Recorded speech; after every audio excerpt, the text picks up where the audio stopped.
Today, we're doing some basic math in our first shader. So let's go.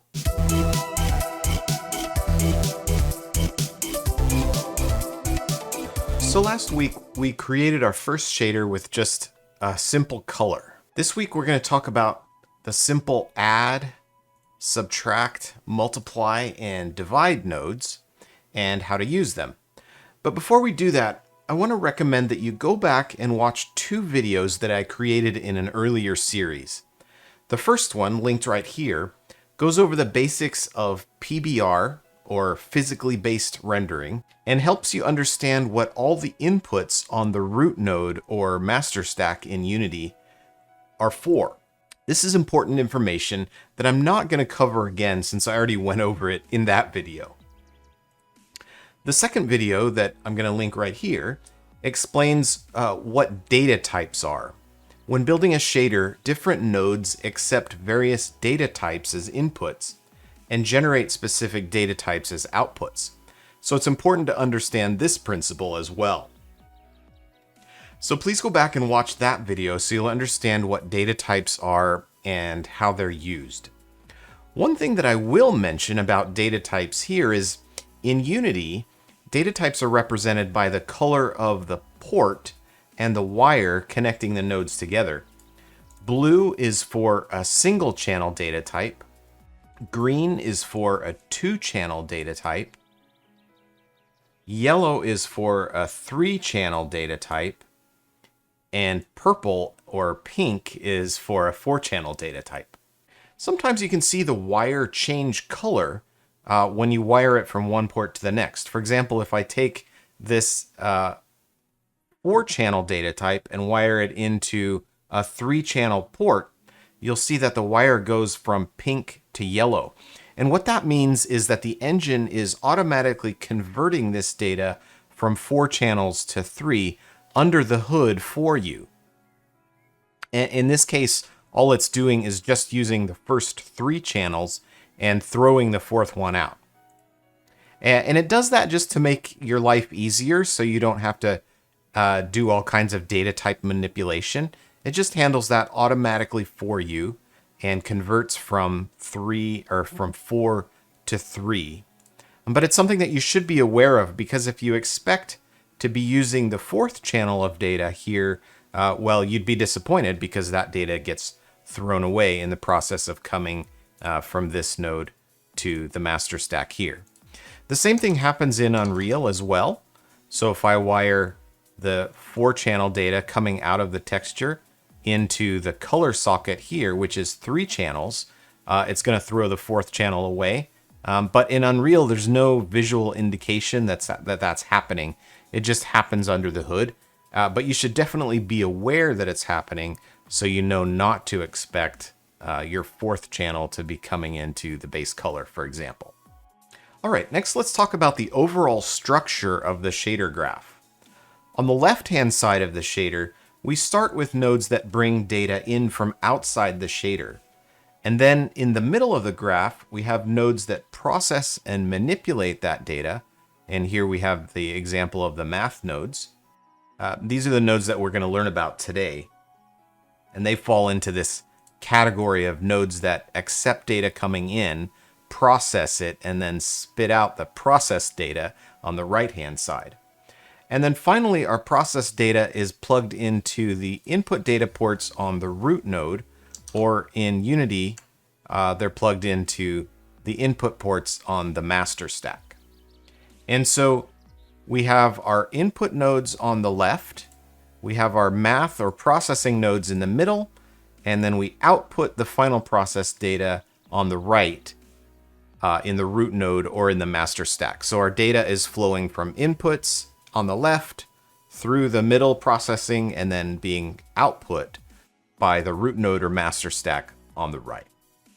So we're mainly going to be focusing on the math nodes today, but I have brought in a couple of data input nodes so that we'll have some data to work with.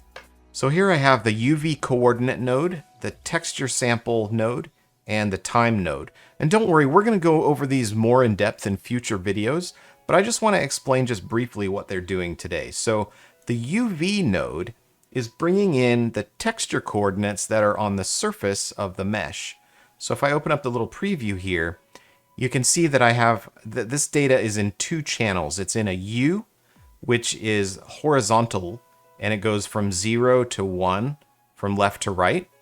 And then the V data goes from, it's vertical data, so it goes from 0 to 1 in this vertical axis. And then here on the upper right-hand side, you can see that the data turns yellow, where both the green and the red are contributing to the color. And it's the same thing in Unreal, except for the data in this particular preview is going from top to bottom instead of bottom to top. So I'm going U from left to right and the V from top to bottom. And this is data that is on the surface of my material. So if I plug my UV coordinates right into my color node, you can see that this cube is mapped from left to right for the U data and from top to bottom for the V data. And each of the sides is mapped individually with these UV coordinates. And in Unity, if I plug this into my color, you can see that my preview here is mapped from bottom to top. So I have 0 in the U to 1 in the U, and then going vertical from 0 to 1 in the V coordinate. All right, with the texture map node, I'm able to bring in textures that the shader then can use in lots of ways. I can sample the color of the texture using the RGBA port here. So if we plug that in, you can see that now my texture is applied to the preview, and I can also look at my texture here. Or I can sample the texture's channels individually using the R, G, B, and A ports like this. So if I wire the R port in, you can see that my results in the preview are going to be black and white. And it works the same way in Unreal. I'll wire my RGBA into my base color on the root and get color. Or if I wire just the red channel, I'll get the black and white data from that one single channel. And finally, we have the time node. And time is a value like a clock that continuously increments and is always going up as long as the engine is running. And this is a node that I can use to do animated effects or things that depend on time to change what they're doing. All right, so we talked about our 3 input nodes: texture coordinates, texture sample, and time. Now let's do the main portion of our video and talk about these 4 math nodes: add, subtract, multiply, and divide. So hopefully each of you are familiar with what addition, multiplication, subtraction, and division are from grade school math. And these nodes, luckily for you, they do the exact same thing in a shader. Add will combine 2 values together and sum up the result of the 2 values. Multiply will multiply one value by another value.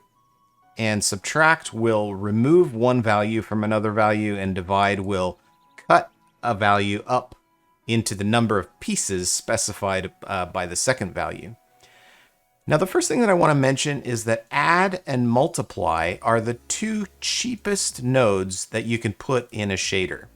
And these nodes are great because add and multiply can sometimes be done together, both an add and a multiply together in one single instruction that runs in one cycle on the graphics card. And so that means add and multiply can be done very, very cheaply.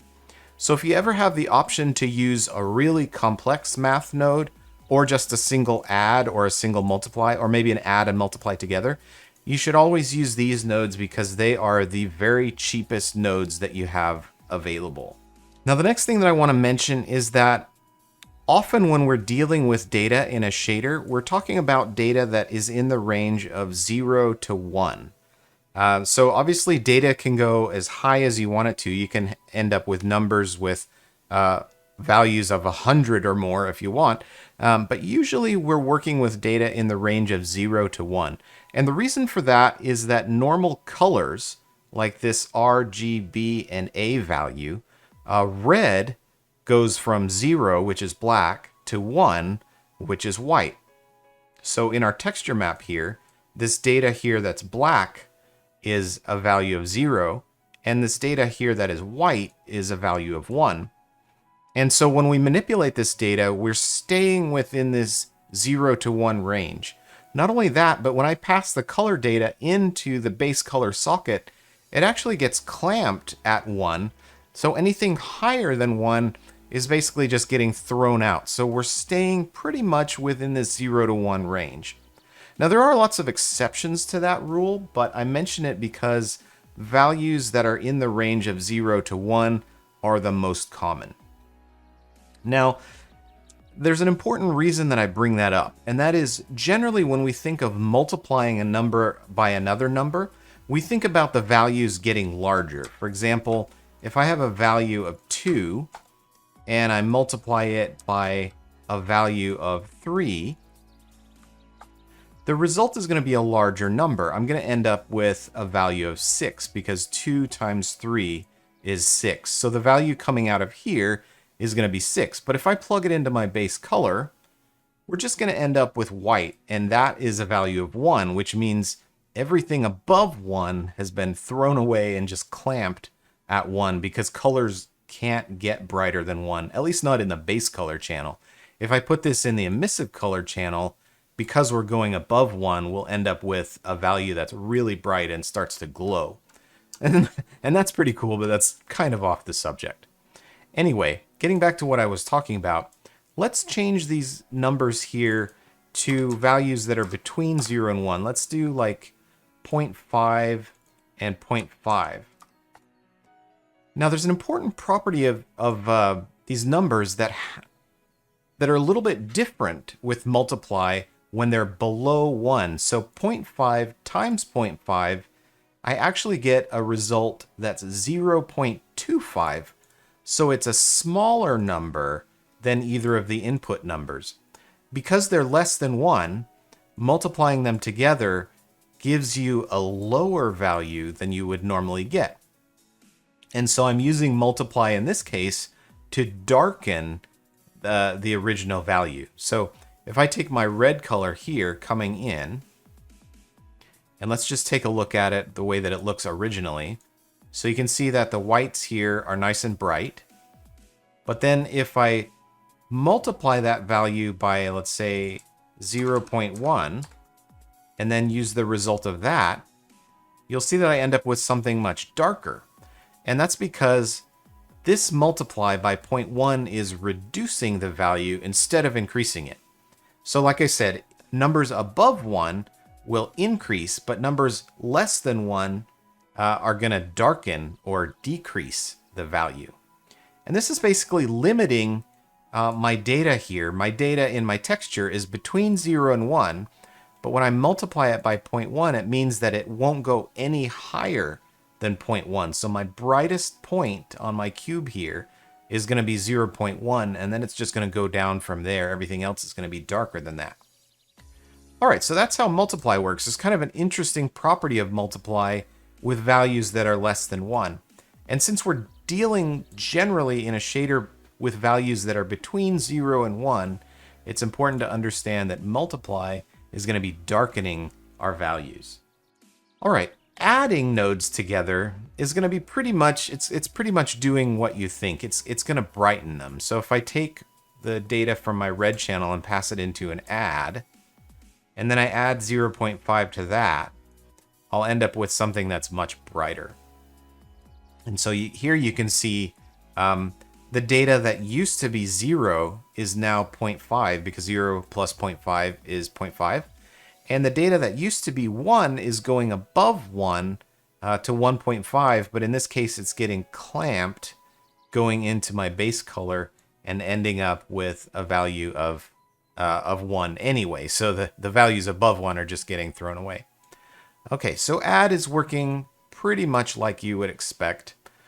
Subtract is the same way. It's going to decrease values.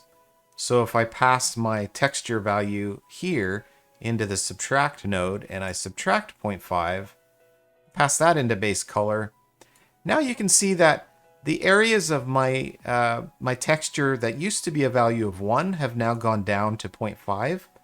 And the values, or the areas that used to be a value of 0, have actually gone below 0. These areas are negative 0.5. But again, it gets clamped when it goes into the base color, and so it just ends up as a value of black. All right, so that's how subtract works.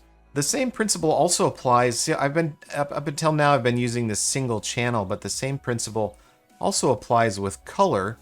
If I add a value of 0.5 to RGB, it's gonna add 0.5 to each of the individual channels and brighten it up. Same with multiply. If I multiply RGB by 0.1, it's going to darken all 3 of the channels. So I can multiply red, green, and blue by 0.1 to darken. I can add red, green, and blue to brighten. And I can also do the same thing with subtract. So if I wire my red, green, and blue into my subtract node, then I end up with colors that go below 0 and end up with values that are just clamped at 0 but become black. All right, I'm going to disconnect the wires here, and I want to show you a couple of tricks that we can do with these nodes using them together. So let's say I have my red channel color here, and I've got this area that's dark, and I've got this other area over here that's bright. What if I want to invert it so that the brights become dark and the darks become bright? I can do that using 1 minus the value. So I'm going to give myself a constant value of 1, and then I'm going to bring my subtract node over here, and I'm going to plug 1 into A, and I'm going to plug my texture into B. So I'm subtracting 1 minus the value coming in. And when I plug that into my base color, now you can see that my values are inverted. So the areas that used to be bright are dark, and the areas that used to be dark are now bright. So if I have a value of 0.9, for example, 1 minus 0.9 becomes 0.1. And the inverse is also true. If I have a value of 0.1 and I 1 minus 0.1, it becomes 0.9. So 1 minus is a way to flip the values coming in from your texture or from any other source for that matter. And this is so valuable that there's actually a built-in node for doing it. So if I type 1 minus, you can see that there's a node here that does it in a single node instead of 1 subtract and then the result. So I can just wire this directly in and then wire it out, and I get the same exact result. Now, it's just because it's a single node instead of 2, it doesn't make it any cheaper. It's just a little bit cleaner to use in the graph to use the 1 minus node in that way. And in Unity, it's exactly the same. If I hit spacebar to bring up the Create Node menu and type 1 minus,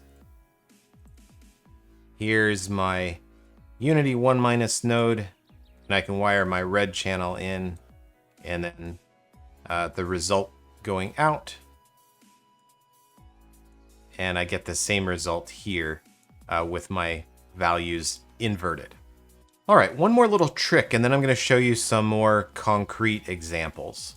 Sometimes the data in my textures, is stored in the range of 0 to 1, but I actually want to expand that range to the range of -1 to 1. For example, if I'm dealing with normal map data.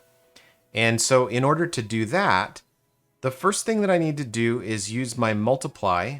And so I'm going to take my data and I'm going to multiply it by 2. And in this case, 2 happens to be the default value of the multiply, which is convenient. And so if I take my 0 to 1 range data and I multiply it by 2, now I have data in the range of 0 to 2. It helps to think of the results of these nodes in terms of ranges, because I don't know exactly what the value coming out of here is, because it's actually different for every pixel. And so if I think about it in terms of a range, it's a little bit more useful. So my current range is 0 to 1. And then by multiplying it by 2, I've moved it to the range of 0 to 2. Now I'm going to grab my subtract node and wire the result of this in here. And I'm going to subtract a value of 1. And this is convenient because 1 also happens to be the default. And so now I've taken my data that was in a range of 0 to 2 and shifted it down so that it's now in the range of -1 to 1. And that was the result that I was looking for. So multiply by 2 and subtract 1 will shift data from the 0 to 1 range to the -1 to 1 range, which is what I need for normal map data and other things like that. Now, normally if you bring in a normal map and you set the type to normal or the equivalent in Unreal, it will handle this ×2 and -1 for you. And so you don't have to do this yourself. But if you have a custom texture where you've packed normal map data into some of the channels and other data into other channels, you're going to want to condition that normal map data or ×2 -1 to expand its range to the normal -1 to 1 range. And in order to do that, you need to multiply by 2 and subtract 1. So there's a nice little trick. The inverse is also true if I want to take data in the range of -1 to 1 and convert it to 0 to 1. In that case, I'm going to multiply by 0.5 and then add 0.5 because it's going to shrink the range to -0.5 to 0.5 and then add a 0.5 to move it into the 0 to 1. All right, so just a couple of tricks, things that you can do with these simple math nodes to manipulate your data, change the ranges, brighten and darken. All right, now let's take a look at 2 real-world examples, and I'm going to walk you through what these examples are doing, and for each example, I'm going to show you what the multiply, add, subtract, and divide nodes are doing. So let's take a look. All right, so here in this first example, I've created a shader that scrolls the UV coordinates or moves the texture across the surface of the model. And the way this is working is I've taken my time node and I've multiplied it by a value of 0.2. Now this value of 0.2, because I'm multiplying it by time, is used to control the speed.